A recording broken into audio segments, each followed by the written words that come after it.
Hello friends, welcome to the UPSC analyser. तो आज हम 25 नवंबर का इंडियन एक्सप्रेस डिस्कस करेंगे। If you are liking this analysis then please like share and subscribe. यहाँ पर जो फर्स्ट न्यूज़ है, नेशनल फैमिली हेल्थ सर्वे का डेटा रिलीज़ हुआ है और जिससे हमें ये पता चला है जो टोटल फर्टिलिटी रेट है वो डिक्लाइन हो गया है। तो टोटल फर्टिलिटी रेट यहाँ पर 2015-16 में 2.2 हुआ करता था, लेकिन अब ये 2.0 पर आ चुका है। जो रिप्लेसमेंट लेवल फर्टिलिटी रेट होता है 2.1, उससे भी हम कम आ गए। इसका मतलब ये है कि इवेंचुअली जो हमारी पॉपुलेशन है उसमें रिडक्शन देखने को मिलेगा। Lower than 2.1 children per woman indicates that a generation is not producing enough children to replace itself, eventually leading to an outright reduction in population. Data ये भी शो करता है जो फर्टिलिटी रेट है वो अर्बन एरियाज में 1.6 का है और जो रूरल इंडिया है वहाँ पर 2.1 का है। यहाँ पर कुछ स्टेट्स का फर्टिलिटी रेट दिया हुआ भी है। फॉर एग्जांपल लोएस्ट कहाँ पर है तो पंजाब, वेस्ट बंगाल, महाराष्ट्र, कर्नाटक, आंध्र प्रदेश। हाईएस्ट कहाँ पर है तो बिहार, मेघालय, यूपी, झारखंड, मणिपुर। NFHS के डेटा से ये बात और पता चली जो अनीमिया है वो अभी भी बढ़ रहा है। Anemia among children and women is a cause of concern according to the fifth round of the National Family Health Survey. Data indicates that 57% of all women of reproductive age are anemic. तो 57% women है जो कि anemic है। 2015-16 में data से ये पता चला था कि सिर्फ 53.1% women anemic है, तो अब 57% हो गया। तो लगभग यहाँ पर 4% women जो है उनमें anemia बढ़ गया है। Obesity on the other hand too has risen among men and women. इसके अलावा obesity की भी प्रॉब्लम बहुत ज़्यादा, obesity भी तेज़ी से बढ़ रही है। The percentage of women who are obese according to NFHS 5 data increased to 24% from 20.6%। तो यहाँ पर इससे पहले जो नेशनल फैमिली हेल्थ सर्वे का डेटा था तब यहाँ पर ओबीज वुमेन की पॉपुलेशन 20.6% थी, जो कि 24% हो चुकी है। अमंग मेन में भी ओबेसिटी राइज हुई है, 18.9% से 22.9% हो चुका है। तो बेसिकली सब में 4-4% का यहाँ पर बढ़ना देखा गया है। मेन में भी ओबेसिटी भी 4% बढ़ी है, विमेन में भी 4% मोस्टली बढ़ी है। तो आई होप आपको ये पूरा डेटा आप समझ आ गया हो कि जो फर्टिलिटी रेट है वो 2.0 पर आ चुका है। इसका मतलब ये है कि हम रिप्लेसमेंट लेवल से भी कम आ चुके हैं। हमारी पॉपुलेशन अल्टीमेटली यहाँ पर डिक्लाइन होने वाली है। बाकी जो अनेमिया है वो बढ़ रहा है, ओबेसिटी जो है बढ़ रही है। और भी यहाँ पर कुछ डेटा दिया गया है, वो भी देख लेते हैं। NFHS 5 finds that there has been a significant increase in use of any modern contraceptive method। तो यहाँ पर जो मॉडर्न कॉन्ट्रासेप्टिव मेथड का यूज़ बढ़ गया है एट 56.5% इन 2019-20 अगेंस्ट 47.8%। तो यहाँ पर 2015-16 में जब NFHS का डेटा आया था तब 47.8% मॉडर्न कॉन्ट्रासेप्टिव मेथड का यूज़ था, लेकिन अब वो 56.5% हो चुका है। The share of condoms is 9.5% against 5.6% इन 2015-16। तो कॉन्डम्स का यूज़ भी बढ़ गया है। हाउएवर जो फीमेल स्टेरिलाइजेशन है वो बढ़ा है। The uptake of female sterilisation has gone up to 38% against 36%। इससे एक बात और पता चलती है, फीमेल स्टेरिलाइजेशन बढ़ा है, इसका मतलब ये है जो फैमिली प्लानिंग की ओनर्स या रिस्पॉन्सिबिलिटी है वो अभी भी फीमेल पर ही है। The increase in female sterilization shows that the onus of family planning remains with the women.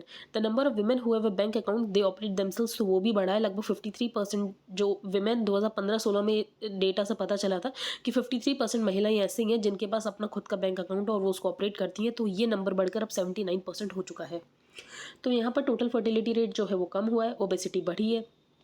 इसके अलावा यहाँ पर जो मॉडर्न कॉन्ट्रासेप्टिव मेथड का यूज़ है वो बढ़ा है, कॉन्डम्स का यूज़ बढ़ा है, फीमेल स्टेरिलाइजेशन ज़्यादा हो रहा है। इसके अलावा जो वेमेन के पास यहाँ पर बैंक उनके अकाउंट है वो खुद ऑपरेट कर रही हैं, तो उसका भी यहाँ पर जो ग्राफ है वो बढ़ा है। लगभग 79% वेमेन है जिनके खुद के अकाउंट्स हैं और वो उसको ऑपरेट कर रही हैं।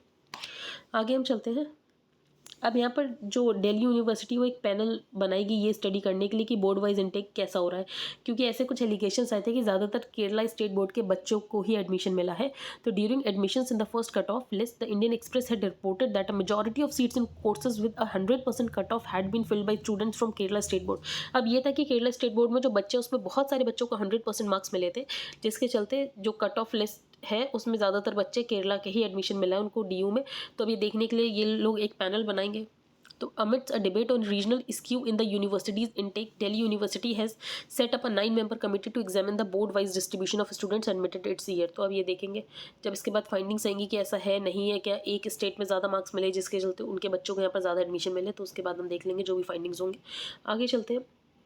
यहाँ पर फार्म लॉस बिल को तो रिपील किया ही जाएगा, साथ ही कैबिनेट ने एक और डिसीजन लिया है। जो प्राइम मिनिस्टर प्रधानमंत्री गरीब कल्याण अन्न योजना स्कीम है उसको और 2022 तक बढ़ा देते हैं। तो cabinet also approve the extension till March 2022 of the prime minister प्रधानमंत्री गरीब कल्याण अन्न योजना स्कीम, जिसमें जो 80 करोड़ लोग हैं उनको 5 किलोग्राम फ्री अनाज दिया जाता था हर मंथ, वीट और राइस, मार्च 2020 से जब से पैंडेमिक शुरू हुआ था और लॉकडाउन लगा था।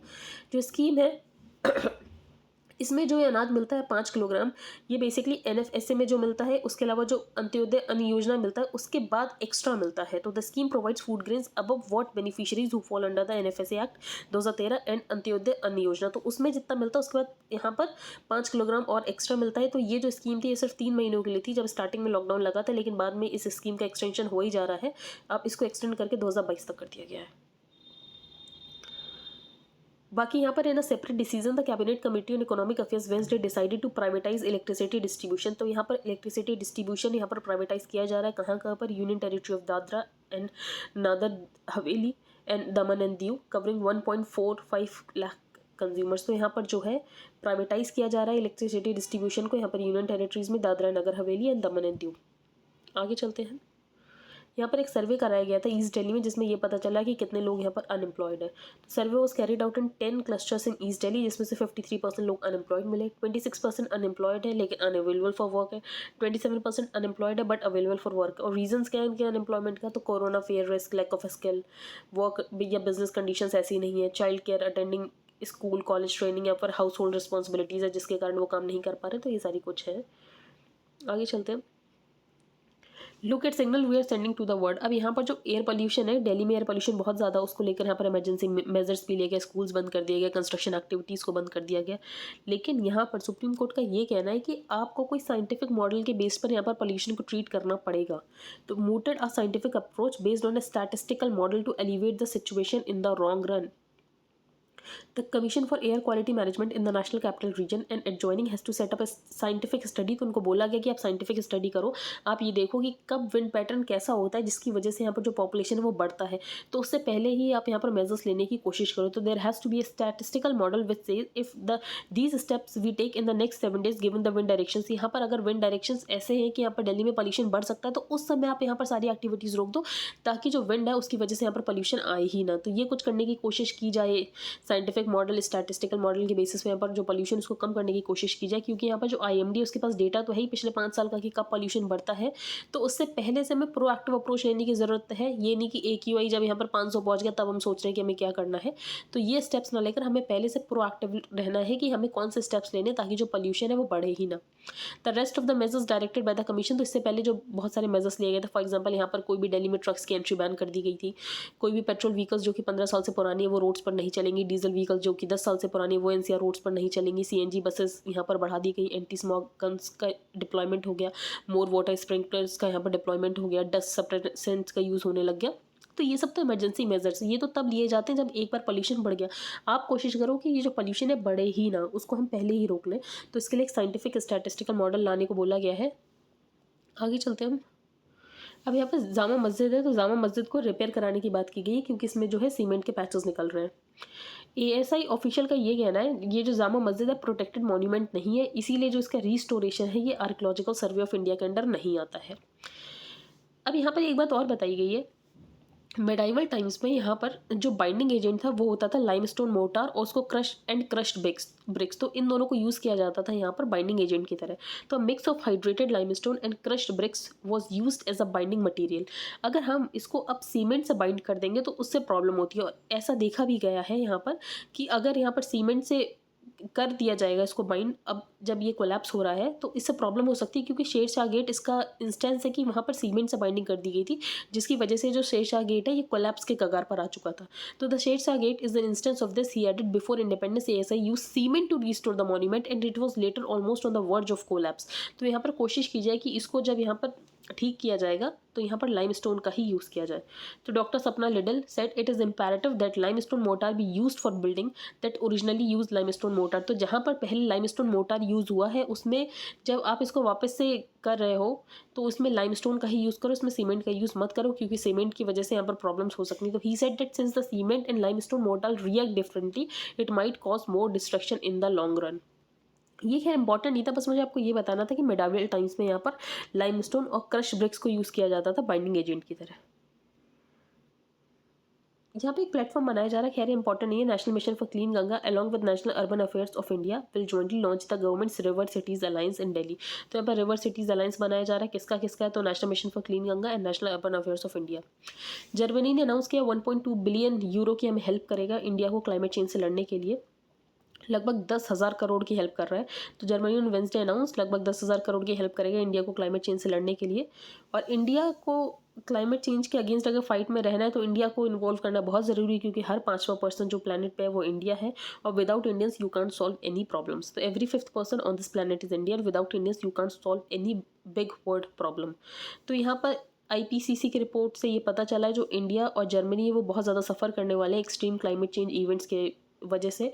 और ये जो दोनों कंट्रीज़ है लगभग 9% of the global green house gases को कंट्रीब्यूट करते हैं। COP26 में इंडिया और जर्मनी ने दोनों ने बात की कि हम फेज डाउन करने की कोशिश करेंगे कोल पावर को। जर्मनी ने बोला है जो कोल का यूज़ पूरी तरीके से जर्मनी 2038 तक बंद कर देगा। तो Germany will exit coal by 2038, possibly much earlier. जो जर्मनी है कोशिश करेगा 2038 तक वो कोल का यूज़ बंद कर दे। इंडिया तो इतनी जल्दी बंद नहीं करेगा, लेकिन इंडिया ने लगभग 50 गीगावाट्स ऑफ कोल प्लांट्स जो है 2027 तक इंडिया भी रिटायर कर देगा, लगभग 50 गीगावाट्स ऑफ कोल पावर। आगे चलते हैं। यहाँ पर कोई इंपॉर्टेंट न्यूज़ नहीं है। यहाँ पर हेल्थ सर्वे के डेटा में कुछ और बातें पता चली हैं। स्टंटिंग और वेस्टिंग में इंप्रूवमेंट हुआ है। तो according to NFHS5 the country also reported a marginal improvement in 2 key indicators of under nutrition among children under 5 years, stunting और वेस्टिंग। NFHS5 का डेटा ये शो करता है 35.5% of children under 5 year are stunted as compared to 38.8%। तो national Family Health सर्वे 4 के data के according 38.8% बच्चे जो कि स्टंटेड थे, अब वो यहाँ पर कम होकर 35.5% हो चुका है। और वेस्टिंग में भी लगभग the NFHS5 reported wasting in 19.3% children, जो कि इससे पहले हुआ करता था 21% में। तो यहाँ पर जो 21% में NFHS4 के अकॉर्डिंग बच्चे जो थे यहाँ पर वेस्टेड थे, वो अब 19% रह चुके हैं। तो यहाँ पर स्टंटिंग और वेस्टिंग में इंप्रूवमेंट हुआ है। बाकी यहाँ पर जो स्टंटिंग जिन बच्चों में है उसमें बहुत ही सीवियरली वेस्टेड है, सॉरी जिन बच्चों में यहाँ पर वेस्टिंग है उसमें बहुत ज़्यादा वेस्टिंग है। तो 7.7% of children under 5 years fall in the severely wasted category. तो इसका मतलब ये जो बच्चे वेस्टिंग कैटेगरी में है वो बहुत ही सीवियरली तरीके से वेस्टेड है। One of the key targets फिर यहाँ पर पोषण अभियान भी है। पोषण अभियान का एक की टारगेट ये है जो अनेमिया है उसको हमें कम करना है। तो one of the key targets under the initiative is to reduce the prevalence of anaemia among children age 6 to 59 months by 9%। तो यहाँ पर अनेमिया की प्रेवलेंस कम करना है 6 से लेकर 59 मंथ्स के बच्चों में बाई 9%। बाकी यहाँ पर प्रगति की बात की गई। तो प्रगति क्या है? तो Pragati information communication technology based multi model platform for proactive governance and timely implementation. तो यहाँ पर प्रगति की फुल फॉर्म है proactive governance and timely implementation. तो यहाँ पर basically ICT based multi model platform है। आगे हम चलते हैं। यहाँ पर PMAYJ से यहाँ पर छत्तीसगढ़ को बाहर कर दिया गया। तो centre has withdrawn Chhattisgarh from the प्रधानमंत्री आवास योजना ग्रामीण विद इमीडिएट इफेक्ट। अब ऐसा क्यों किया गया है? क्योंकि जो प्रधानमंत्री आवास योजना है इसमें जो एक्सपेंडिचर वो शेयर किया जाता है between the centre and the state. For example यहाँ पर जो जनरल स्टेट्स है उसमें तो 60:10 का रहता है। जो हिमालयन और यूनियन टेरिटरीज या ऐसे कुछ स्टेट्स जो नॉर्थ ईस्ट में, तो वहाँ पर 90:10 का रेशियो रहता है। अगर स्टेट इतना कंट्रीब्यूट नहीं कर पा रहा तो उसको स्टेट से बाहर निकाल दिया जाता है इस स्कीम से। तो यहाँ पर जो छत्तीसगढ़ है वो बेसिकली अपना शेयर नहीं दे रहा था, जिसके चलते यहाँ पर सेंटर ने छत्तीसगढ़ को बाहर निकाल दिया। तो centre has withdrawn Chhattisgarh from the प्रधानमंत्री आवास योजना ग्रामीण with immediate effect. This will mean Chhattisgarh will lose the development work more than ₹11,000 crore annually. अब यहाँ पर छत्तीसगढ़ का ये कहना है कि उसके पास यहाँ पर पैसे थे नहीं, क्योंकि कोरोना रिलेटेड एक्सपेंडिचर बहुत ज़्यादा हो गया था। आगे चलते हैं। अब यहाँ पर क्रिप्टो करेंसी को लेकर कल ऐसा आया था कि जो क्रिप्टो करेंसी है उसको यहाँ पर सरकार जो है आउटराइटली बैन कर सकती है। उसके बाद यहाँ पर जो क्रिप्टो करेंसी है वो फॉल होने लग गया। Bill is the ground for ushering in a framework for the introduction of the digital currency. और बाकी एक बात ये बोली गई, जो RBI है वो अपनी खुद की डिजिटल करेंसी लॉन्च करेगा, सेंट्रल बैंक की डिजिटल करेंसी होगी। But at the same time it also seeks to prohibit all private crypto currencies in India. लेकिन जो सारी प्राइवेट क्रिप्टो करेंसी उसको बैन कर दिया जाएगा। तो अब अगर गवर्नमेंट ऐसा कुछ बिल लाती है बिना डेलिब्रेशन और डिस्कशन के, तो वो गवर्नमेंट को नहीं करना चाहिए। क्योंकि फार्म लॉज लाकर गवर्नमेंट देख चुकी कि अल्टीमेटली यहाँ पर फार्म लॉज को रिपील ही करना पड़े, तो ऐसा फिर से गवर्नमेंट को नहीं करना चाहिए। तो if the government should draw any lesson from the farm law saga, it is that passing contentious legislations in parliament without proper debate and discussion is best avoided. तो कोशिश करें कि बिना डेलिब्रेशन और डिस्कशन के कोई भी ऐसा बिल ना लाया जाए। अक्रॉस द वर्ल्ड जो क्रिप्टो करेंसीज को लेकर यहाँ पर रिस्पॉन्स है वो अलग अलग है। किसी कंट्री ने यहाँ पर क्रिप्टो करेंसी को लीगल टेंडर बना दिया, फॉर एग्जाम्पल एल साल्वाडोर ने। कोई कंट्री यहाँ पर एसेट की तरह इसको आइडेंटिफाई करता है, कोई कंट्री यहाँ पर क्रिप्टो करेंसी को कमोडिटी की तरह आइडेंटिफाई करता है। तो डिपेंड करता है और उसके अकॉर्डिंग यहाँ पर टैक्स लिए जाते हैं। While concerns over money laundering, ये कंसर्न तो है कि क्रिप्टो करेंसी बहुत ही ज़्यादा डिसेंट्रलाइज्ड है। यहाँ पर मनी लॉन्ड्रिंग हो सकती है, फाइनेंसिंग हो सकती है। इसके अलावा जो सेंट्रल बैंक की मॉनेटरी पॉलिसी है, ये आर्टिकल मैंने आपको बताया था कि सेंट्रल बैंक की मॉनेटरी पॉलिसी जो है किसी भी यूज़ की नहीं रह जाएगी अगर यहाँ पर ट्रांजेक्शन के लिए लोग क्रिप्टो करेंसी को यूज़ करने लगे। तो central banks have concerns over the monetary dominion specially through stable coins backed by a reserve asset. इसके अलावा जो सिग्न्योरेज रेवेन्यू है, मतलब ये जो रुपए छापने से जो रेवेन्यू आता है वो भी खत्म हो जाएगा। तो then there is also the loss of seigniorage revenue to contend with moreover an outright ban may simply push these activities beyond the realm of enforcement. तो अगर आपने एक बार बैन कर दिया तो आप यहाँ पर इन्फोर्समेंट के लिए रेगुलेशन कुछ भी नहीं लगा सकते हो, तो आपके इन्फोर्समेंट से बिल्कुल बाहर चला जाएगा। तो यहाँ पर आउटराइटली बैन को मना किया गया कि आउटराइट बैन करने की जरूरत नहीं है। तो आई होप आपको समझ आ गया हो, यहाँ पर आउटराइट बैन की बात की गई थी।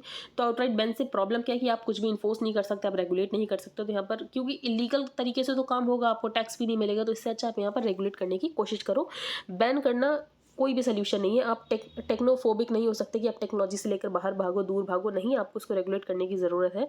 और कोई भी ऐसा कंटेंशियस लेजिस्लेशन पार्लियामेंट में पास नहीं होना चाहिए, क्योंकि अल्टीमेटली फिर आपको रिपील ही करना पड़ जाएगा। तो ये ना हो, इसके लिए आप कोशिश करो कि डेलिब्रेशन के बाद लाओ। जो कंट्रीज़ है, कुछ कंट्रीज़ इसको एसेट की तरह आइडेंटिफाई करती, कुछ कंट्रीज़ इसको कमोडिटी की तरह आइडेंटिफाई करती, कुछ कंट्रीज़ इसको लीगल टेंडर की तरह आइडेंटिफाई करती है।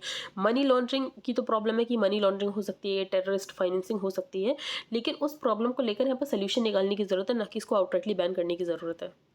आगे हम चलते हैं। यहाँ पर चाइल्ड मैरिज के बारे में बताया गया है। Report suggest that more child marriages have been notice during the covid pandemic. तो कोविड पैंडेमिक के दौरान बहुत सारी चाइल्ड मैरिजेस हुई। इससे पहले कोविड पैंडेमिक से पहले भी चाइल्ड मैरिजेस हो रही थी। तो NFHS 4 का डेटा ये शो करता है 2015-16 में लगभग यहाँ पर 4 में से एक लड़की ऐसी थी जिसकी शादी 18 से पहले हो जाती। तो shows that even before Covid 1 in 4 girls in India was being married before 18।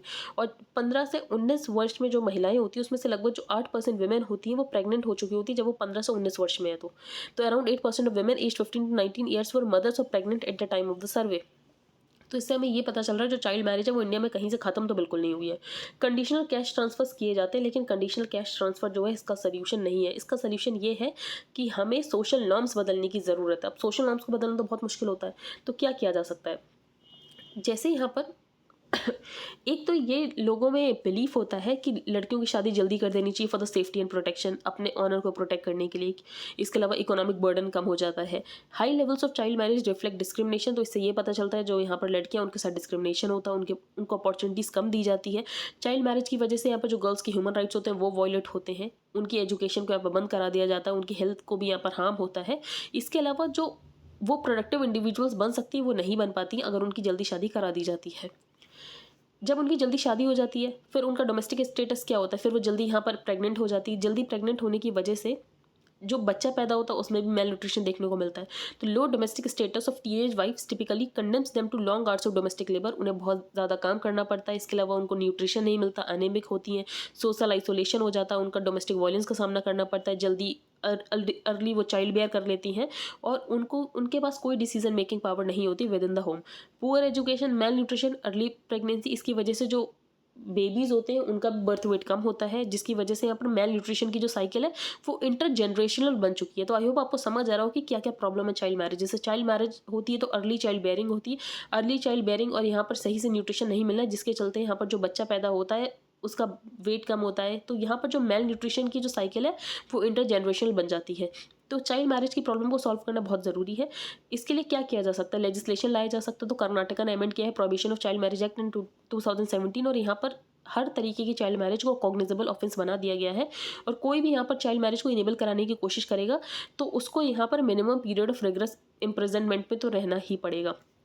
इसके अलावा यहाँ पर जो सेकेंडरी एजुकेशन है उसका एक्सपेंशन बढ़ाने की ज़रूरत है। सेफ और अफोर्डेबल पब्लिक ट्रांसपोर्ट प्रोवाइड कराने की ज़रूरत है टू द यंग वुमेन जो कि यहाँ पर एजुकेशन के लिए अप्लाई करना चाहती हैं। गर्ल्स को यहाँ पर स्कूल में रेगुलरली अटेंड कराने की ज़रूरत है। इसके लिए यहाँ पर पब्लिक ट्रांसपोर्ट उनको मुहैया कराया जाए। गर्ल्स के क्लब यहाँ पर फॉर्म किए जाएं in high school to provide informal social networks की। यहाँ पर ग्रुप स्टडी की बात हो, सॉलिडारिटी की बात हो, रेजिलियंस की बात हो।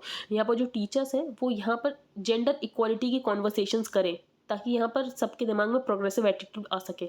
बाकी यहाँ पर लास्ट थिंग ये बोली गई और सबसे इंपॉर्टेंट बात ये है जो बर्थ और मैरिज रजिस्ट्रेशन है उसको डिसेंट्रलाइज कर दो। जो बर्थ और मैरिज रजिस्ट्रेशन है वो ग्राम पंचायत के लेवल पर होना चाहिए। तो finally and most important of all decentralising birth and marriage registration to gram panchayat will protect women and girls with essential age. तो आई होप ये आपको समझ आ गया हो।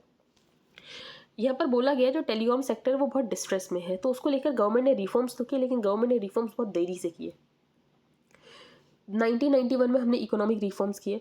2018 की ऑक्सफैम से रिपोर्ट से ये पता चलता है जो 10% ऑफ रिचेस्ट इंडियंस है उनके पास 77.4% ऑफ वेल्थ है। More over 58% of India's wealth was in the hand of 1% of the countries population, और 1% पॉपुलेशन के पास यहाँ पर 58% ऑफ द कंट्री की वेल्थ है। तो हमें ये पता चल रहा है कि ट्रिकल डाउन तो कुछ नहीं हो रहा ना। सोशलिस्ट इकॉनमी जब हमारी 1991 से पहले थी तब भी कुछ ट्रिकल डाउन नहीं हुआ, और यहाँ पर मार्केट ओरिएंटेड इकॉनमी है तब भी यहाँ पर ट्रिकल डाउन नहीं हुई वेल्थ, क्योंकि हमें ये पता चल रहा है कि इनइक्वालिटी अभी भी इतनी ज़्यादा है। अब यहाँ पर जो स्मार्टफोन्स है, फॉर एग्जांपल यहाँ पर वोडाफोन आइडिया ने अपने टैरिफ्स हाइक करने की बात की है, एयरटेल ने अपनी टैरिफ्स हाइक करने की बात की है। तो यहाँ पर कितना ज़्यादा इंपॉर्टेंट है आज के ज़माने में मोबाइल फ़ोन, इसकी बात की गई। तो सोर्सेज जो ग्रोथ है इकॉनमी में बहुत ज़्यादा है। There are very few that can potentially address the twin objectives of growth and inclusion. Economy की ग्रोथ के लिए तो बहुत सारे सोर्सेज हैं, लेकिन वो सोर्सेज बहुत कम है जिससे आप इंक्लूजन कर सकते हो। तो लोगों के इंक्लूजन करने का एक बहुत इंपॉर्टेंट सोर्स है टेलीकॉम। टेलीकॉम फाइनेंशियल इंटीग्रेशन के लिए बहुत ज़्यादा इंपॉर्टेंट है, जनधन योजना के लिए बहुत ज़्यादा इंपॉर्टेंट, जहाँ पर आप जैन ट्रिनिटी की बात करते हो उसके लिए टेलीफोन बहुत ज़्यादा इंपॉर्टेंट है। तो Jan Dhan Aadhaar mobile trinity ties the Aadhaar number to an active bank account. तो यहाँ पर हम देख रहे हैं आप डिजिटल इन्वेस्टमेंट भी कर सकते हो फ़ोन से। तो यहाँ पर फ़ोन बहुत ज़्यादा इंपॉर्टेंट है। फिर गवर्नमेंट को समझ आया जो टेलीकॉम सेक्टर है अगर वो डिस्ट्रेस में रहेगा तो जो हमारा फाइनेंशियल इंक्लूजन है वो नहीं हो पाएगा, यहाँ पर डिजिटल इन्वेस्टमेंट नहीं हो पाएगा। तो in the last few years government has been struggling to bail out a heavily indebted industry. जो टेलीकॉम इंडस्ट्री है उस पर बहुत ज़्यादा डेट चढ़ चुका है, एजीआर रेवेन्यूज उसको इतने ज़्यादा देने हैं, स्पेक्ट्रम लाइसेंसिंग उसको इतने ज़्यादा पैसे देने हैं। तो यहाँ पर कुछ कंपनीज ने मोराटोरियम तो लिया है लेकिन अल्टीमेटली तो उनको देना ही है, जिसके कारण उन्होंने यहाँ पर जो हाइक्स है वो बढ़ा दिया है। जब गवर्नमेंट को यहाँ लगा कि यहाँ पर डुओपॉली हो सकती है उसके बाद यहाँ पर गवर्नमेंट ने कुछ नौ रिफॉर्म्स लिए। पहला तो ये, besides providing immediate relief on payment of licence fee, ये लाइसेंस फी को लेकर यहाँ पर इमीडिएट रिलीफ प्रोवाइड कराया जाएगा। जो पेनल्टीज गवर्नमेंट को दिए गए हैं उसमें कुछ रिलीफ प्रोवाइड कराया जाएगा। जो एफडीआई लिमिट्स उसको इंक्रीज कर दिया गया है, जो लाइसेंस टेन्योर उसको भी इंक्रीज कर दिया गया है। इसके अलावा जो स्पेक्ट्रम शेयरिंग है उसमें जो भी चार्जेस होते हैं उसको रिमूव कर दिया गया है, और यहाँ पर कुछ टाइमलाइंस प्रपोज कर दी गई फॉर द स्पेक्ट्रम ऑप्शंस। तो अल्टीमेटली ऑथर ने सिर्फ यही क्वेश्चन पूछा, जब कोई क्राइसिस आ जाती है हम उसके बाद क्यों स्टेप्स लेते हैं, उससे पहले क्यों नहीं स्टेप्स लेते हैं। The question we pose is why did it take a crisis, a grave one at large to push the needle on policy change. जब यहाँ पर 1991 के इकोनॉमिक रिफॉर्म्स किए थे वो तभी किए गए थे क्योंकि हमारे यहाँ बीओपी क्राइसिस आ गई थी। तो बैलेंस ऑफ पेमेंट क्राइसिस होता तब हम इकोनॉमिक रिफॉर्म्स करते हैं। यहाँ पर जो टेलीकॉम सेक्टर है वो हेवली डेट लेडन हो जाता, उसके बाद यहाँ पर हम रिफॉर्म्स करते हैं। तो ऐसा क्यों होता, हम प्रोएक्टिवली क्यों नहीं सोच लेते कि यहाँ पर क्राइसिस आ सकती है, उससे पहले हम कोई पॉलिसी चेंजेस क्यों नहीं करते हैं। बस ये क्वेश्चन इसमें उठाया गया है। कल से जो न्यूज़पेपर एनालिसिस है वो आपको मॉर्निंग में ही मिल जाया करेगा। यहाँ पर है वेवर फॉर ह्यूमैनिटी। अब यहाँ पर 12th मिनिस्टेरियल कॉन्फ्रेंस होने वाली है वर्ल्ड ट्रेड ऑर्गेनाइजेशन की। तो यहाँ पर बात की जा रही है ये जो कोविड की वैक्सीन्स है तो इनके लिए जो ट्रिप्स है उसमें वेवर मिलना चाहिए, इंटेलेक्चुअल प्रॉपर्टी जो है उसमें वेवर मिलना चाहिए। तो role of associated intellectual property in the context of the pandemic is being discuss since India and South Africa. तो इंडिया और साउथ अफ्रीका ने WTO से 2020 में ही WTO के सामने प्रपोजल रखा था जो वैक्सीन है इनके लिए वेवर मिलना चाहिए। अब जो ट्रिप्स वेवर है वो बहुत ही इंपॉर्टेंट है अगर हम चाहते हैं जो वैक्सीन है वो हर कंट्री तक पहुंच सके। तो इंडिया ने यहाँ पर बात की थी पॉलिटिकल डिक्लेरेशन और इक्विटेबल ग्लोबल एक्सेस टू कोविड-19 वैक्सीन। तो यहाँ पर अगर इक्विटेबल ग्लोबल एक्सेस देनी है कोविड-19 वैक्सीन की तो यहाँ पर ज़रूरत है जो वैक्सीन है वो लार्ज स्केल में मैन्युफैक्चर हो, और यहाँ पर रैम्पेड प्रोडक्शन तभी हो सकता है जब यहाँ पर इंटेलेक्चुअल प्रॉपर्टी राइट से वेवर मिले। तो this declaration has garnered the support of more than 180 UN member states. It pledge to treat कोविड-19 vaccine as a global public good. तो कोविड-19 वैक्सीनेशन को यहाँ पर ग्लोबल पब्लिक गुड की तरह ट्रीट करने की ज़रूरत है, और यहाँ पर जो ट्रिप्स में फ्लेक्सिबिलिटीज़ देने की ज़रूरत है ताकि यहाँ पर जो इसका प्रोडक्शन है वो बहुत तेज़ी से हो सके, तेज़ी से प्रोडक्शन हो सकेगा तभी यहाँ पर जो अफ्रीका जैसे कंट्रीज़ है उनको यहाँ पर वैक्सीन जो है वो मिल सकेगी। आगे चलते हैं, यहाँ पर कोई इंपॉर्टेंट न्यूज़ नहीं है। अब यहाँ पर वही क्रिप्टो करेंसी के ऊपर है। तो यहाँ पर आपको ये मैप दिख रहा होगा कि कहाँ कर मोस्टली लीगल है करेंसीज, कहाँ का सिग्निफिकेंट कंसर्न्स है और कहाँ पर मोस्टली इलीगल है। तो यहाँ पर जो चाइना है बेसिकली चाइना तो पूरी तरीके से क्लैम्प डाउन कर रहा है क्रिप्टो करेंसी पे। तो which is approved bitcoin as a legal tender. तो ये तो मैंने बता दिया, एल साल्वाडोर जो है लीगल टेंडर की तरह यहाँ पर बिटकॉइन को ट्रीट कर रहा है, और चाइना जो है वो पूरी तरीके से क्लैम्प डाउन कर रहा है यहाँ पर। इसके अलावा जो इजराइल है वो फाइनेंशियल एसेट्स की डेफिनेशन में यहाँ पर क्रिप्टो करेंसी को काउंट करता है, जो जर्मनी है वो फाइनेंशियल इंस्ट्रूमेंट्स की तरह काउंट करता है, और यूनाइटेड स्टेट्स में हर स्टेट्स में वेरी करती है डेफिनेशन, लेकिन बेसिकली लीगल टेंडर की तरह तो ये लोग रिकॉग्नाइज नहीं करते यूनाइटेड स्टेट्स भी।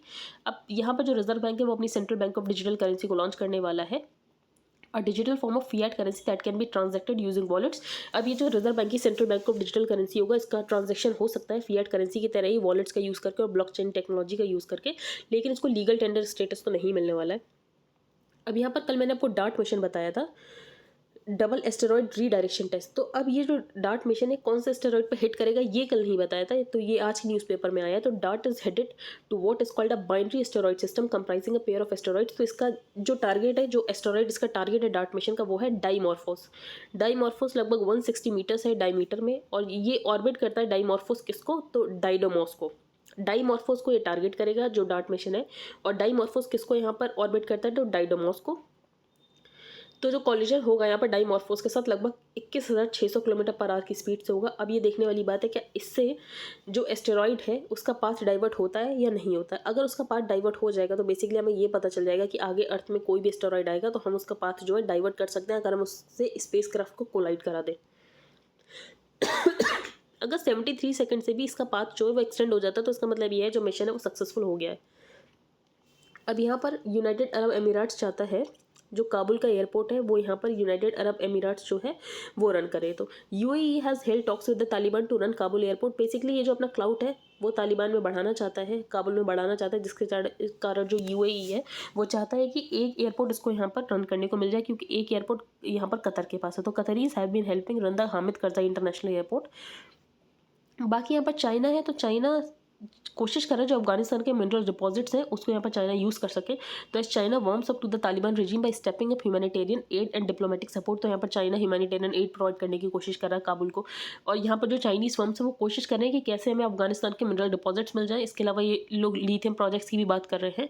बाकी यहाँ पर एक और चीज़ चाइना चाहता है जो चाइना पाकिस्तान इकोनॉमिक कॉरिडोर है वो भी अफगानिस्तान तक एक्सटेंड हो जाए। तो यहाँ पर जो चाइना के बेसिकली दो मोटिव्स है, एक तो मिनरल रिच माइंस को वहाँ पर एक्सप्लॉइट करना, और दूसरा अपना चाइना पाकिस्तान इकोनॉमिक कॉरिडोर को यहाँ पर अफगानिस्तान तक पहुँचाना। अब यूएस एक डेमोक्रेसी सबमिट कर रहा है, तो यूएस ने यहाँ पर ताइवान को भी इनवाइट किया है। इंडिया को तो बेसिकली इनवाइट किया ही है, लेकिन ताइवान को भी इनवाइट किया। लेकिन यहाँ पर यूएस ने बांग्लादेश और श्रीलंका को इनवाइट नहीं किया, तो ये नहीं करना चाहिए था यूएस को कि यहाँ पर बांग्लादेश और श्रीलंका को इन्वाइट नहीं किया, क्योंकि अगर ऐसा करेगा तो जो बांग्लादेश और श्रीलंका है वो चाइना की तरफ चले जाएंगे। अब यहाँ पर स्वीडन को फर्स्ट वुमेन पीएम मिली थी, लेकिन बाद में उन्होंने क्विट कर दिया क्योंकि जो उनकी कोalition है वो बेसिकली कोलैप्स हो गई। अब इनका नाम क्या है वो देख लेते हैं। Magdalena Anderson social Democrat leader थी। तो इक्वलाइजेशन लेवी अब इंडिया को बेसिकली हटाना पड़ेगा, क्योंकि सारे कंट्रीज़ ने एक डिसीजन ये लिया है कि यहाँ पर हम मिनिमम कॉर्पोरेट टैक्स को इन्फोर्स करेंगे। तो India is among the 136 countries to have agree to enforce a minimum corporate tax rate. तो यहाँ पर जब मिनिमम कॉर्पोरेट टैक्स रेट आ जाएगा तो बाकी कंट्रीज़ ने जो भी यहाँ पर डिजिटल सर्विसेज पर टैक्स लगा रखे हैं वो सारे कंट्रीज़ को हटाने पड़ेंगे। तो deal requires countries to remove all digital services tax and other similar unilateral measures. तो इंडिया बेसिकली 2% यहाँ पर इक्वलाइजेशन लेवी चार्ज करता है। तो India charge of 2% equalisation levy on e commerce supply of services and the United State trade action regarding the said equalisation levy. तो अब India ये जो 2% इक्वलाइजेशन लेवी लगाता है इंडिया हटा देगा जब यहाँ पर मिनिमम कॉर्पोरेट टैक्स रेट आ जाएगा। तो यहाँ पर बात की गई है, दो इसके पिलर हैं ग्लोबल टैक्स डील के। पहला ये है कि जो शेयर ऑफ प्रॉफिट है वो मार्केट जूरिसडिक्शन के along एलोकेट होगा। तो pillar 1 which is about reallocation of an additional share of profit to the market jurisdiction. दूसरा ये कि यहाँ पर मिनिमम टैक्स होगा कि कितना मिनिमम टैक्स लगना है।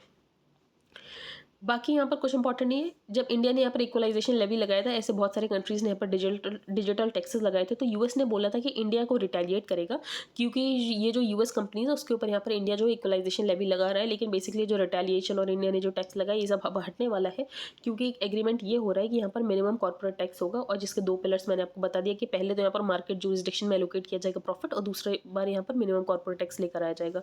जो यहाँ पर वेज रेट इंडेक्स है उसका यहाँ पर बेस को रिवाइज कर दिया गया है। तो पहले बेस था 1963-65, अब उसका बेस 2016 हो गया है।